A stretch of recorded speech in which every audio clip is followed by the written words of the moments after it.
안녕하십니까. 오늘은 다산 정약용 선생의 어, 기호라고 하는 것, 또 사단, 사덕, 좀 헷갈릴 때가 있어요. 그렇죠? 그래서 이제 그거를 한번 볼 거고, 특히 사단과 사덕의 관계에 대해서 어, 조금 더 구체적으로 한번 얘기를 나눠볼까 합니다. 제가 뭐 판서는 아니지만은 지금 기호, 사단, 사덕 중에서 어 한문으로 쓸 거는 딱 하나밖에 없는 것 같아요. 기호는 뭐 기호식품이 어떻고, 뭐 어떤 사람은 어떤 기호를 가지고 있고, 또 다른 사람은 다른 기호를 가지고 있고, 그래서 우리한테 그렇게 그 먼 게 아니고, 덕이라고 하는 것도 우리가 뭐 쉽게 덕스럽다, 덕이 있다, 이런 그 표현을 쓰는데, 단이 이제 조금, 어, 자주 쓰는 말이 아니죠. 이렇게 쓰는 거란 말이죠. 이건 뭐냐면은, 뭐, 실마리, 이런 뜻이에요. 단서가 되는 거. 자, 이제 볼게요. 정약용 선생은, 어, 이제 실학자이시고, 상당히 그 경험론적인 그런 뭐라고 하면 좋을까? 이 실학자분들이 대체로 그렇지만은 최한기 선생 정도 되면은 정말 영국의 경험주의 그가 그냥 막 나와버려요. 근데 그 정약용 선생도 이 성기호설에 보면은 뭐 이따가 볼 어 이제 인의예지 어 들어보셨죠? 그러니까 아이가 우물에 이렇게 맹자가 우물에 빠지려고 하면은 빨리 일단 구하고 보잖아요. 근데 그 부모하고 뭐 교류를 맺으려고 하는 게 아니라 그냥 하는 거잖아요. 그리고 이제 뭐 예. 5분 있다 나갈게요. 5분 만에 끝내야 되네. 큰일 났네. 씨. 어 근데 내가 어디까지 얘기했냐? 어 근데 그런 거가 이제 측은지심이고, 그럼 뭐 의에 해당되는 게 수호지심이고, 그 다음에 예에 해당되는 게 사양지심이고, 지에 해당되는 게 십이지심이죠. 근데 어, 이제 그 기존 성리학의 틀에서 이제 좀 다른 설명, 실학적인 설명을 하시는 거예요. 그리고 이분 역시도 영국 경험론을 많이 이렇게 자꾸 떠오르게 하시는 분이에요. 뭐냐? 어, 기호라고 하는 거는 그냥 원래 그런 거기 때문에, 성리학에서 그 성정의 그 성이 기호라는 거예요. 그래서 성기호설이라고 이제 교과서나 교양서적에서 나옵니다. 그죠? 근데 이제 어떤 예를 드시냐면은, 농작물은 기호가 우리랑 많이 다르다. 우리는 막 향기롭고 그런 그 뭐 향수가 되고, 뭐 예전에도 다 막 그런 것들이 있었을 거란 말이죠. 그 화장법도 있고, 뭐 이렇게 이렇게 하는 것도 있고, 그 어, 조선시대에도 있었어요. 그런 기록들이 있는데, 우리는 그런 거를 좋아하지만은 농작물들은 똥오줌 같은 거를 되게 좋아한단 말이에요. 기호라는 거예요. 이게 성이라는 거예요, 성.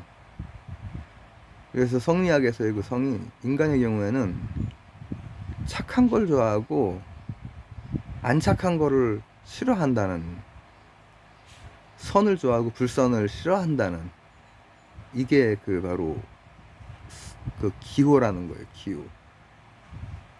그리고 그게 성이라는 거예요. 근데 이제 재밌는 것은 사단과 사덕의 관계예요.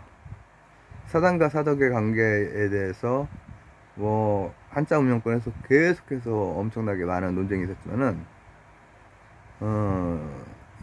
그 자산 선생님은 사단이 그 자체로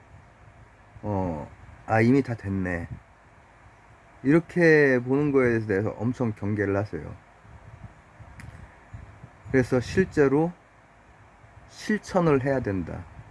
사단은 그 시작점이고 시작점에서 실천을 통해서 덕으로 가야 된다.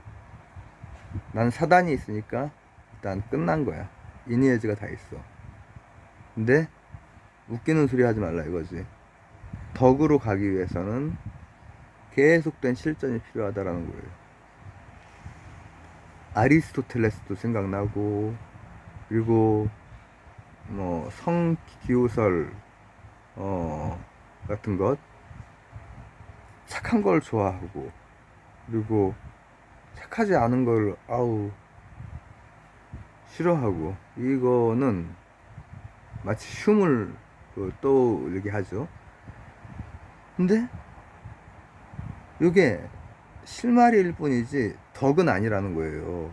그렇기 때문에 끊임없이 이렇게 실천이 필요하다. 그래야 그걸 사단에 인이 있다고 해서 인하다고 하지 않고 인을 실천해야 인하다고 할 수 있다. 맞는 얘기죠. 근데 요 구체적 관계가 이렇게 되는 거예요. 성기후설이랑 사단 사덕을 한꺼번에 입체적으로 보기 위해서, 자, 첫 번째, 인의의 지수도는 안 할 겁니다. 인에 해당되는 게 뭐였죠? 측은지심이죠. 측은지심은 뭐죠? 착한 걸 좋아하는 마음이에요. 그냥 타고난 성이에요, 성. 이 다산 선생님의 입장에서. 다음 두 번째, 사양지심. 이것은 예에 맞게 하는 거예요. 예에 맞게. 사람의 성은 원래 이런 거를 좋아하는 성이 단서는 있어. 단서는 있는데 반드시 그렇게 되는 건 아니야. 그렇게 되는 데까지는 이 끝에서 이 끝까지만큼이나 실천이 필요한 거예요. 이게 바로 기호 중에서 끌어당기는, 원래 끌리는 기호. 농작물들이 똥오줌이 더 끌어당기고, 뭐 걔네들한테 뭐 샤넬 향수 줘봤자 뭐 필요 없지, 걔네들은. 그렇잖아요. 그리고 수호지심하고 또 시비지심, 이건 밀어내는 거야. 불선한 거에 대해서 밀어내는 거야. 이거 정의롭게 해야지 말이지. 의롭지 못하잖아, 이런 거랑, 그 다음에 구라를 치고 있어? 그러면은 시비를 이제 팩트 체크를 하는, 이 수호지심이랑 시비지심은 불선에 대해서 미워하는 기호라는 거예요. 그게 바로 성이고, 성기호, 인간이 가지고 있는 기호이며, 그리고 인간만이 자주직권을 가지고 있다라고 생각을 하세요. 이를테면 자유의지를 가지고 있다라는 거예요. 인간이 뭐 다른 생명체에 비해서 훨씬 더 어떤 본능을 거스르는 것들을 많이 할 수 있는 거는 맞는 것 같아요. 인간만 자유의지가 있는지는 잘 모르겠지만, 그러나 이제 자유의지도 현대 과학에 이제 그 신경과학이 발달하면서 의문이 막 제기되고 합니다. 실험을 해보니까는 신경신호 잡히는 거랑 그 자유의지라고 이렇게 그 하는 뭐 행동이랑 이게 순서가 안 맞기도 하고 하지만, 어쨌든 간에 이 다산 선생님 시기에는 자유의지를 주장을 하셨고, 그리고 그거에 따라서 그 자주직권을 가지고 바로 사단에서 착한 걸 좋아하는 마음, 즉 인과 예예요. 즉 측은지심과 사양지심. 이게 단서만 있는 거지, 실천을 해서 덕까지 가야 된다. 그 다음에 수호지심이나 시비지심은 불선한 거에 대해서 뭐라고 하면 좋을까? 실천적으로 뭐 언행으로 바로잡으려고 노력하고 이런 실천이 있어야 바로 의하고 지 이 부분이 단서가 아닌 덕이 된다라는 얘기죠. 밥을 먹어야 해서 이렇게 마치도록 하겠습니다. 감사합니다.